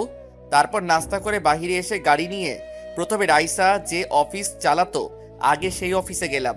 অফিসের ভিতরে ঢোকার সাথে সাথে সবাই দাঁড়িয়ে সালাম দিল। সবাইকে বসতে বলে নিজের কেবিনে চলে গেলাম। চেয়ারে বসে নাদিয়া তিশাকে আমার কেবিনে আসতে বললাম। কিছুক্ষণ পর ওরা দুজনে আমার কেবিনে অনুমতি নিয়ে ঢুকলো। বসো। কেমন আছেন স্যার? প্রথমে আমাকে স্যার বলা যাবে না, আমাকে তুমি করে এবং নাম ধরে ডাকবে। ঠিক আছে। তা অফিস কেমন চলছে? ভালো চলছে। আমরা দুজনেই সব কিছু দেখে রাখছি। গুড। আমাদের একটা পোস্ট খালি আছে, ওখানে একজন মেয়ে লাগে, তাই 4-5 জন মেয়ে আসছে ইন্টারভিউ দেওয়ার জন্য। এখন কি পাঠিয়ে দিব তোমার রুমে? ঠিক আছে, একজন করে পাঠিয়ে দাও। আমি বেশি সময় দিতে পারবো না, সবগুলো কোম্পানিতে যেতে হবে। ঠিক আছে, আমরা পাঠিয়ে দিচ্ছি। নাদিয়া আর তিশা কেবিন থেকে বেরিয়ে একজন করে পাঠিয়ে দিতে লাগলো। 4 জনের ইন্টারভিউ নেওয়া শেষ, এখন একজন বাকি। আমি মাথা নিচু করে ফাইলের কাজ করতে আসি। May I come in sir? আসুন, আপনার সার্টিফিকেটগুলো দেন। যেই না মেয়েটার থেকে সার্টিফিকেটগুলো নিব তার দিকে তাকিয়ে আমি তো অবাক হয়ে গেলাম। কি ভাবছেন সাদিয়া? আরে না, মিতু, যে মেয়ে আমাকে ধোকা দিয়ে অন্য ছেলেকে ভালোবাসলো। রাসেল, তুমি? How dare you! বসের সাথে কিভাবে কথা বলতে হয় সেটা মনে হয় আপনার জানা নেই। আমাকে স্যার বলে ডাকবেন। Sorry sir. ঠিক আছে, এবার আপনি আসতে পারেন। মিতু আমার হাত ধরে কান্না করে বলতে লাগলো, প্লিজ স্যার, আমার এই চাকরিটা অনেক দরকার। তা না হলে বাবা মাকে নিয়ে রাস্তায় নামতে হবে। রাস্তায় নামতে হবে কেন? আপনি তো অনেক টাকার মালিক ছিলেন। ছিলাম, এখন নেই, কারণ ম্যানেজার আমাদের কোম্পানিটা নিজের করে নিয়েছে। আব্বু ম্যানেজারকে অনেক বিশ্বাস করত, কিন্তু ম্যানেজার যে সব কিছু নিজে করে নেবে সেটা আব্বু ভাবতেই পারিনি। তা আপনার বয়ফ্রেন্ড কোথায়? ও, এখন তো মনে হয় বিয়ে করে ফেলছেন। আমাকে ছেড়ে চলে গেছে। যতক্ষণ আমার টাকা ছিল ততক্ষণ আমার পাশেই ছিল। যে সময় আমাদের সব হারিয়ে ফেলেছি তখন আমাদের ছেড়ে চলে গেছে। একটা কথা মনে রেখো, টাকা দেখে কখনো ভালোবেসো না। আজকাল টাকা থাকলে সত্যিকারের ভালোবাসা পাওয়া যায় না। ভালোবাসলে মনের মতো একজনকে দেখে ভালোবাসো। আমি আবার বললাম, ঠিক আছে, তোমাকে আমি চাকরিটা দিলাম, আর তুমি চাইলে আজকে থেকে জয়েন করতে পারো। ঠিক টাইমে অফিসে আসতে হবে। তোমার বেতন 30,000 টাকা। কাজ ভালো দেখলে বাড়িয়ে দেওয়া হবে, আর তোমার অগ্রিম মাসের বেতন দিয়ে দেওয়া হলো। মিতু চেয়ার থেকে উঠে আমাকে জড়িয়ে ধরলো আর বলতে লাগলো, আপনি আমায় অনেক বড় উপকার করলেন। আপনার মনে আমি অনেক কষ্ট দিছি, তারপরও আপনি আমাকে চাকরি দিলেন। আমি তো আর সব বড়লোক ছেলের মতো নই। আর একটা কথা তুমি জেনে নাও, আমি বর্তমানে মন্ত্রীর ছেলে। আমার সব কিছু ছিল, কিন্তু তোমাকে বলি নাই। আমি চেয়েছি নিজের পায়ে দাঁড়িয়ে তোমাকে সব কিছু বলবো, কিন্তু তার আগে তুমি অন্য আরেকটা ছেলের সাথে প্রেম করছো। আমার ভুল হয়ে গেছে, আমাকে আপনি মাফ করে দিয়েন। আমি তোমাকে মাফ করে দিছি, তোমার বাবা মার দিকে তাকিয়ে। ঠিক আছে, এখন কি কাজ করবে, নাকি বাসায় চলে যাবে? বাসায় যেতে হবে, আব্বুর জন্য ঔষধ নিয়ে যেতে হবে। কি হয়েছে তোমার আব্বুর? আব্বু অনেক অসুস্থ, ডাক্তার বলেছে দেশের বাইরে নিয়ে গেলে ভালো হয়ে যাবে, কিন্তু আমাদের দ্বারা সম্ভব না দেশের বাইরে নিয়ে চিকিৎসা করানো। আব্বুর মাথায় টিউমার ধরা পড়েছে। কত টাকা লাগবে তোমার বাবার চিকিৎসা করতে? ডাক্তার বলেছে 30 লাখ টাকা লাগবে। ঠিক আছে, আমি পরে তোমার সাথে কথা বলবো। আমাদের আরও কোম্পানি আছে, ওগুলো দেখে আসতে হবে। আমি এখন আসি। বলে অফিস থেকে বাহিরে এসে গাড়ি নিয়ে সবগুলো কোম্পানি ঘুরে বাসায় যেতে লাগলাম। হঠাৎ একটা জায়গায় চোখ পড়ল, সাদিয়ার মতো একটা মেয়ে আরও কিছু মেয়ের সাথে শপিং মলে ঢুকতেছে। আমি গাড়িটা শপিং মলের সামনে পার্কিং করে ভিতরে ঢুকালাম। পুরো শপিং মল খুঁজলাম, কিন্তু তাদেরকে দেখতে পেলাম না। আর তারপর শপিং মল থেকে বেরিয়ে এসে গাড়ির ভিতরে ঢোকার সাথে সাথে একটা গাড়ির ভিতরে ঢুকে আমার মাথার পিছন দিয়ে গুলি ধরলো। কোনো কথা বলবি না, সোজা গাড়ি চালা। কে আপনি, আর আমার মাথায় গুলি ধরছেন কেন? সেটা কিছুক্ষণ পর জানতে পারবি। এখন আমি যেদিকে যেতে বলবো তুমি সেই দিকে যাবে। আমি আর কোনো কথা না বলে তার কথা মতো গাড়ি চালাতে লাগলাম। আমি এক হাতে মোবাইল নিতে গেলে মেয়েটা বলল, মোবাইল হাতে নেওয়া যাবে না, তা না হলে গুলি করে দেব। মোবাইল হাতে না নিয়ে গাড়ি চালাতে লাগলাম। কিছুক্ষণ পর একটা পুরনো বাড়ির সামনে চলে আসলাম। তারপর আমাকে গাড়ি থেকে নামতে বলল। হঠাৎ মেয়েটা আমাকে জড়িয়ে ধরে কান্না করে দিল। আমি তাকে ঘুরিয়ে তার চেহারা দেখে পুরো অবাক হয়ে গেলাম। জীবন তোমার সুন্দর হবে আমায় ভালোবাসলে, অনেক সুখে থাকবে তুমি আমার কাছে থাকলে, রাখবো তোমায় বুকের ভেতর অনেক যত্ন করে, আমার মতো কেউ পাবে না ভালোবাসতে তোরে, তোমার ঠোঁটের হাসি আমি হারাতে দিব না, তুমি শুধু আমার কথায় একবার বলো হ্যাঁ। ভালোবাসা পরিমাপের একক হলো বিশ্বাস। একে অপরের প্রতি যত বেশি বিশ্বাস থাকবে তাদের ভালোবাসার পাল্লা তত ভারী হবে। হঠাৎ মেয়েটা আমাকে জড়িয়ে ধরে কান্না করে দিল। আমি তাকে ঘুরিয়ে তার চেহারা দেখে পুরো অবাক হয়ে গেলাম। ঠিকই ধরেছেন, সাদিয়া। আমি সাদিয়াকে ছেড়ে বললাম, আপনি কে, আর আমাকে জড়িয়ে ধরেছেন কেন? রাসেল, আমি তোমার সাথে ইচ্ছে করে এরকম করি নাই, প্লিজ তুমি আমাকে ক্ষমা করে দাও। আপনি আমার নাম জানলেন কিভাবে, আর আপনি কি করেছেন? তুমি সত্যি আমাকে চিনতে পারছো না? আমি তোমার সাদিয়া, আর তোমার ভালোবাসা। আমি তো আপনাকে চিনি না। আমি এনামুলের সাথে কথা বলেছি, সে আমাকে বলছে তুমি নাকি স্মৃতিশক্তি হারিয়ে ফেলেছো। তারপরেও আমি তোমাকে সত্যি কথা বলবো। কি সত্যি কথা? নাদিমকে আমি আগে থেকেই দেখতে পারতাম না, কারণ নাদিম ছেলেটা ভালো না। শুধুমাত্র মামাতো ভাই বলে তার সাথে কথা বলছি। তো সত্যিটা কি সেটা খুলে বলুন। তোমাকে প্রথম যেদিন তোমার জন্মদিনে দেখি সেদিন তোমাকে আমার ভালো লাগে, তাই নিজেই তোমার সাথে কথা বলছি। আস্তে আস্তে তোমাকে ভালোবেসে ফেলেছি। তুমি আমাকে প্রপোজ করলে, আমি অনেক খুশি হয়েছি। আমাদের রিলেশনের পর নাদিম বাংলাদেশে আসে। সে জেনে গেছে তোমার সাথে আমার রিলেশন আছে। তখন সে আমার ওয়াশরুমে ক্যামেরা ফিটিং করে, আমার গোসলের ভিডিও করে। তারপর আমাকে ভিডিও দেখিয়ে বলে আমি যদি তোমাকে তার হাতে তুলে না দিই তাহলে আমার গোসল করা ভিডিও নেটে ছেড়ে দেবে। তুমি তো জানো আমার বাবা একজন এমপি। যদি তার মেয়ের এমন কিছু নেটে দেখে মানুষ, তাহলে আপু পরিবেশে মুখ দেখাতে পারবে না। তাই নিজের ইজ্জত আর বাবার সম্মানের কথা চিন্তা করে নাদিমের কথায় রাজি হয়ে গেলাম। ওই দিন তোমাকে আমি গুলি করি নাই, গুলি করেছে নাদিম। তোমাকে মেরে বাসায় গিয়ে অনেক কান্না করছি। নিজের চোখের সামনে তোমার মরণ দেখে আমি অনেক কষ্ট পেয়েছি। কিছুদিন পর নাদিম জানতে পারলো তুমি বেঁচে গেছো। তাই নাদিম এতদিন একটা পুরনো বাড়ির ভেতরে আমাকে আটকে রেখেছে। নাদিম বাইরে বের হতো না। আজকে সকালে নাদিম আমার রুমে ঢুকে ওয়াশরুমে ঢোকে ফ্রেশ হতে। ওয়াশরুমে ঢোকার আগে তার মোবাইল এবং রুমের চাবি আমার বিছানায় রেখে গেছে। আমি চাবিগুলো হাতে নিয়ে দেখি 2টা চাবি। তারপর একটা খুলে নিজের কাছে রেখে দিলাম। নাদিম ওয়াশরুম থেকে বেরিয়ে চাবি আর মোবাইল নিয়ে বাসা থেকে বেরিয়ে গেছে। তারপর আমি নিজের কাছে চাবিটা দিয়ে রুমের দরজা খুলে বাইরে এসে দেখি আশেপাশে কেউ নেই। আপনারা হয়তো বলবেন 2টা চাবি থেকে একটা রেখে দিলাম, নাদিম দেখলো না। আসলে একই তালায় 2টা চাবি ছিল, আরও অনেক চাবি ছিল সাথে, তাই নাদিম বলতে পারলো না। বাসা থেকে বেরিয়ে এসে নিজের বাড়িতে যেতেছিলাম। আমি নিজের মুখটা ঢেকে যাচ্ছিলাম। হঠাৎ রাস্তার পাশে দেখি এনামুল দাঁড়িয়ে আছে। তার কাছে গিয়ে তোমার কথা জিজ্ঞাসা করলাম এবং আমার সাথে কি হয়েছে সব খুলে বলছি। তারপর সে বলল তুমি নাকি আজকে অফিসে গেছো, তাই তোমার অফিসের সামনে যেতে লাগলাম। হঠাৎ দেখি তুমি গাড়ির ভেতর থেকে আমার দিকে তাকিয়ে আছো। তাই আমি কিছু মেয়ের ভেতরে ঢুকে শপিং মলের ভেতরে ঢুকে গেলাম। যখন দেখলাম তুমি গাড়ি দাঁড় করিয়ে ভেতরে আসতে লাগলে, তখন আমি শপিং মলের ভেতরে একটা দোকানে লুকিয়ে থাকলাম। যখন তুমি সামনে চলে গেলে, তখন আমি শপিং মল থেকে বেরিয়ে একটা খেলনা পিস্তল নিয়ে তোমার গাড়ির পাশে লুকিয়েছিলাম। তারপর কি হলো তুমি তো জানো। নাদিম এখন কোথায় আছে সেটা তুমি জানো? আমি জানতে পারলাম নাদিম অবৈধ ব্যবসা করে এবং আমেরিকা তার এক বন্ধু আছে। তার নাম জানো কি? ও মনে পড়ছে, ওর নাম আকাশ। আকাশের বাবা বাংলাদেশে থেকে সব কিছু করে, আর তারা দুইজনে আমেরিকা পাচার করে। বুঝতে পারছি। তোমাকে একটা কথা বলি, আমার কিছুই হয় নাই। আমি মনে করছি তোমার সাথে অভিনয় করে নাদিমকে ধরবো। কি তুমি সত্যি বলছো? সত্যি বলছি। আর নাদিম যখন মোবাইলটা তোমার পাশে রেখে ওয়াশরুমে গেছে, তখন তুমি তার মোবাইল থেকে ভিডিওটা ডিলিট করে দিলে না কেন? তার মোবাইল লক ছিল। নাদিমকে এখন কোথায় পাওয়া যাবে সেটা তুমি বলতে পারবে?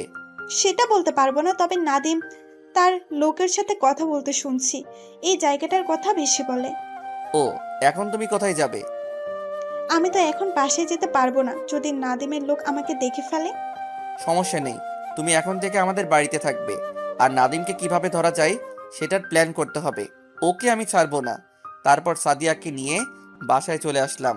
বাসায় এসে কলিং বেল চাপ দিলাম। আম্মু এসে দরজা খুলে দিল। আমার সাথে সাদিয়াকে দেখে বলল, মেয়েটা কে রাসেল? আম্মু, ওর নাম সাদিয়া, আর আমি ওকে ভালোবাসি। খুব সুন্দর মেয়েটা, আমার অনেক পছন্দ হয়েছে। তোমার বাসা কোথায়? জি আন্টি, আমার বাসা এখানে। আমি বর্তমান এমপির মেয়ে। কি, তুমি এমপির মেয়ে? আসো ভিতরে আসো। ভিতরে ঢুকে আম্মুকে সব খুলে বললাম। তুমি কোনো চিন্তা করো না মা, রাসেল সব ঠিক করে ফেলবে। তোমার যতদিন মন চায় থাকবে। ঠিক আছে আন্টি। আন্টি কাকে বলছো? এখন থেকে আম্মু বলে ডাকবে। হুম। রাসেল সাদিয়াকে তোর পাশের রুমে নিয়ে যা। ওকে আম্মু। তারপর সাদিয়াকে নিয়ে আমার পাশের রুমে নিয়ে গেলাম। আজ থেকে তুমি এই রুমে থাকবে। রাসেল, আমার মনে হয় তুমি এখনো আমাকে ক্ষমা করো নাই। তোমার উপর রাগ হচ্ছে। তুমি আমাকে সব খুলে বললে না কেন? আমি ভয়ে কিছু বলতে পারি নাই। ঠিক আছে, আমি তোমাকে ক্ষমা করে দিচ্ছি। এখন ফ্রেশ হয়ে আসো। ঠিক আছে। আমি আমার রুমে চলে আসলাম। রুমে এসে এনামুলকে ফোন দিলাম। তার সাথে কিছু কথা বলে ওয়াশরুমে ঢুকে ফ্রেশ হয়ে সাদিয়ার রুমে গেলাম। রুমে ঢুকে সাদিয়ার দিকে তাকিয়ে দেখি গোসল করে তোয়ালে পেঁচিয়ে আছে শরীরে। সাদিয়াকে এভাবে দেখে চোখ ফিরাতে পারছি না। সাদা ধবধবে দেহটা। আমাকে এভাবে তাকিয়ে থাকতে দেখে সাদিয়া বলল, এভাবে তাকিয়ে কি দেখো? তোমাকে দেখি। ইচ্ছে করছে তোমাকে জড়িয়ে ধরে কিস করি। তোমাকে কেউ ধরে রাখছে? তুমি চাইলে করতে পারো। বিয়ের আগে আমি কিছু করতে চাই না। আর তুমি এভাবে দাঁড়িয়ে আছো কেন? শরীরটা কেমন খারাপ লাগছে, তাই গোসল করে ফেললাম। কিন্তু এখানে তো আমার জামা কাপড় নেই, কাউকে রাখতে পারছি না। তুমি যে রুমে আছো এটা রাইসার রুম। আলমারিতে রাইসার জামা আছে, ওখান থেকে একটা জামা গায়ে দাও। ঠিক আছে। ওকে, তুমি জামা গায়ে দিয়ে নিচে আসো, আব্বু বাসায় আসছে। হুম। আমি আর কোনো কথা না বলে নিচে চলে আসলাম। নিচে এসে দেখি আব্বু আম্মু খাবার টেবিলে বসে আছে। আমাকে একা দেখে আম্মু বলল, কে তুই একা কেন? সাদিয়া মা কোথায়?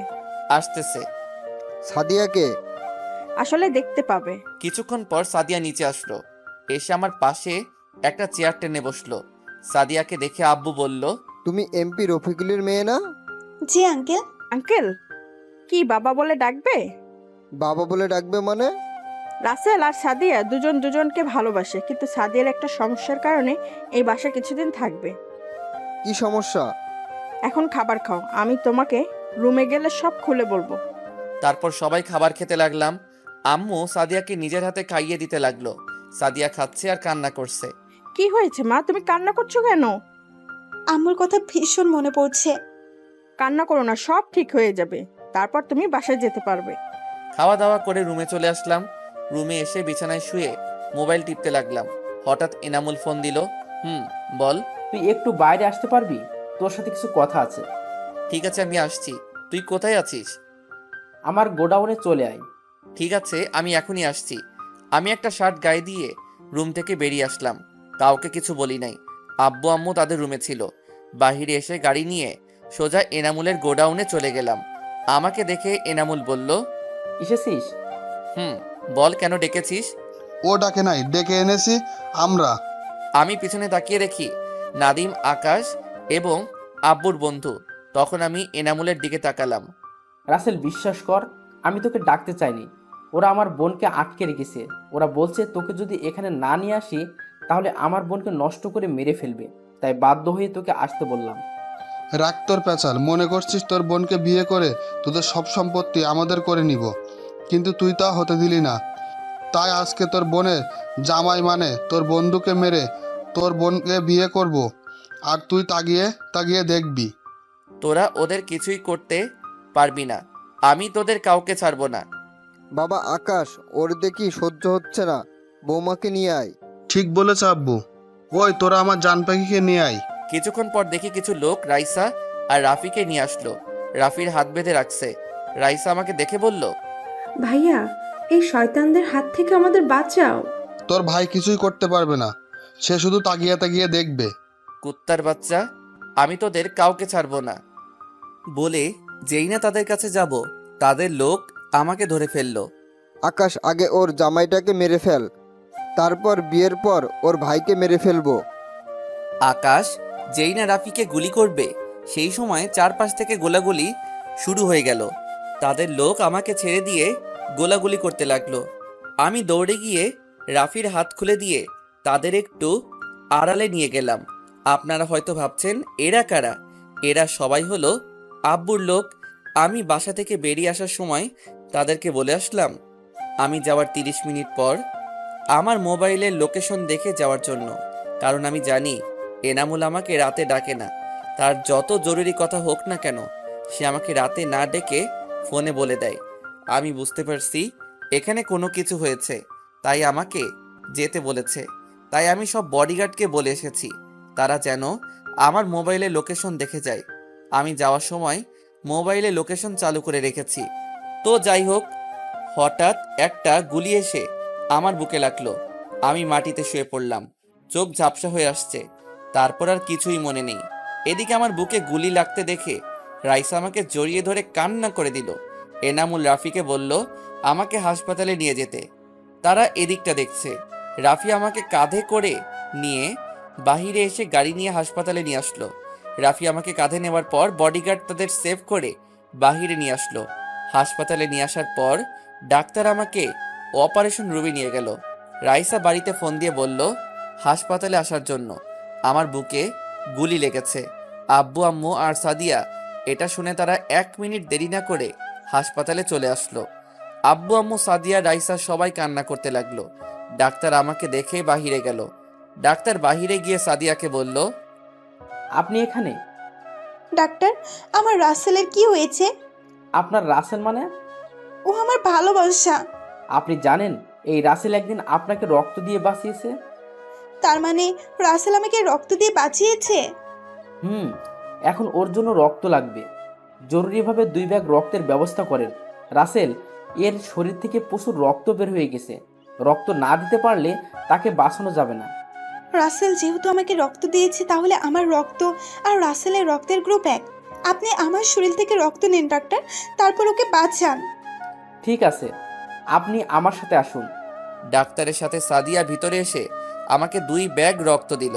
তারপর ডাক্তার অপারেশন শুরু করলো। আমার বুক থেকে গুলি বের করলো। অপারেশন শেষ করে ডাক্তার বাহিরে গিয়ে বলল, চিন্তার কোনো কারণ নেই, অপারেশন সাকসেসফুল। 2-3 ঘন্টা পর জ্ঞান ফিরে আসবে। ডাক্তার এই কথা বলে চলে গেল। দেখতে দেখতে 2 ঘন্টা পর আমার জ্ঞান ফিরল। আমি চারপাশে তাকিয়ে দেখি আমি হাসপাতালে আছি। একজন নার্স আমাকে চোখ খুলতে দেখে বাহিরে চলে গেল। কিছুক্ষণ পর দেখি আব্বু আম্মু সাদিয়া আর রাফি রাইসা রুমে আসলো। আম্মু আব্বু রাফি রাইসা আমার সাথে কিছুক্ষণ কথা বলে বাহিরে চলে গেল। শুধু সাদিয়া রয়ে গেল। সাদিয়া আমাকে জড়িয়ে ধরে কান্না করে দিল। এই পাগলি, কান্না করো কেন? যদি তোমার কিছু হতো তাহলে আমি কাকে নিয়ে বাঁচতাম? আমার তো কিছু হয় নাই। আল্লাহ চায় না তোমার কাছ থেকে আলাদা করতে। হুম। হঠাৎ এনামুল কেবিনে ঢুকলো। কিরে, এখন তোর কি অবস্থা? মোটামুটি ভালো। ওই দিকের খবর কি?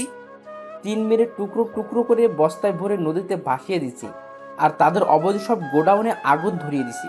ঠিক করছিস। আমাদের লোকের কিছু হয়েছে? কেউ মারা যায় নাই, 4-5 জন আহত হয়েছে। আর এই নিয়ে নাদিমের মোবাইল, ওদের মোবাইল ভেঙে ফেলেছি। শুধু নাদিমের মোবাইল নিয়ে এসেছি।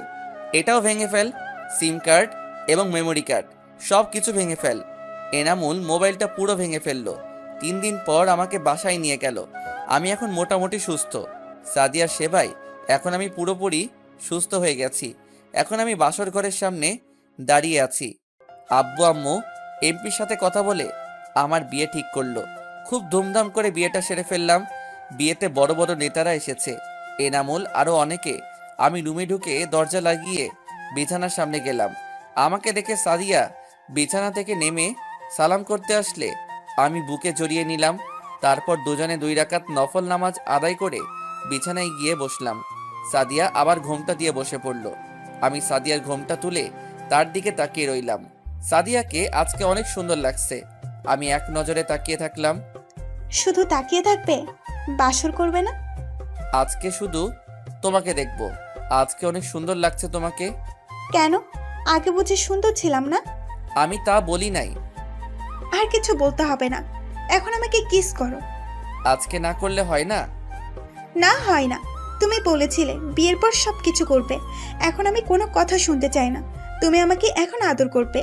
আমি পারবো না। তোমার কিচ্ছু করতে হবে না, যা করার আমি করতেছি। তারপর আর কি? শুরু হয়ে গেল বিশ্বযুদ্ধ। আমি আর কিছু বলতে পারবো না। আমি এখনো সিঙ্গেল। বাকিটা বিয়ে করে জেনে নেবেন। সবাই আমাদের জন্য দোয়া করবেন। আমরা যেন একটা ক্রিকেট টিম তৈরি করতে পারি। ধন্যবাদ সবাইকে। এখন আমি নিজের সব অফিস দেখাশোনা করি। সাদিয়া বাসায় আব্বু আম্মু সেবা যত্ন করে। ও, আপনাদের একটা কথা বলতে ভুলে গেছি। মিতুর বাবার অপারেশন করিয়েছি। এখন আল্লাহ দিলে উনি সুস্থ আছে। মিতুর অফিসের ম্যানেজারের ছেলের সাথে বিয়ে ঠিক হয়েছে। কিছুদিন পর তাদের বিয়ে। আপনাদের সবার দাওয়াত রইল। এনামুল তাদের নিজেদের অফিস দেখাশোনা করে, কিন্তু সে সবসময় গরিবদের পাশে আছে। আমিও তার সাথে আছি। আমরা ভালো কাজ করব, অসহায় মানুষের পাশে দাঁড়াবো। নদীর পাড়ে বসে আমি লিখছি কবিতা। 2 নয়নে ভাসে শুধু তোমার ছবিটা মেঘলা, আকাশ একলা, আমি একলা, আমার মন ভাবছি কবে হবে তুমি আমার আপনজন। ভালোবাসা মানে হাজারো কবিতার চরণগুলি। ভালোবাসা মানে শিল্পীর আঁকা রংতুলি। ভালোবাসা মানে সুদূর আকাশের তারাগুলি। ভালোবাসা মানে অমাবস্যার রাতে জ্যোৎস্না পাওয়া। ভালোবাসা মানে অন্ধবিশ্বাসে তোমার কাছে যাওয়া। ভালোবাসা মানে অভিমানী হয়ে বসে থাকা।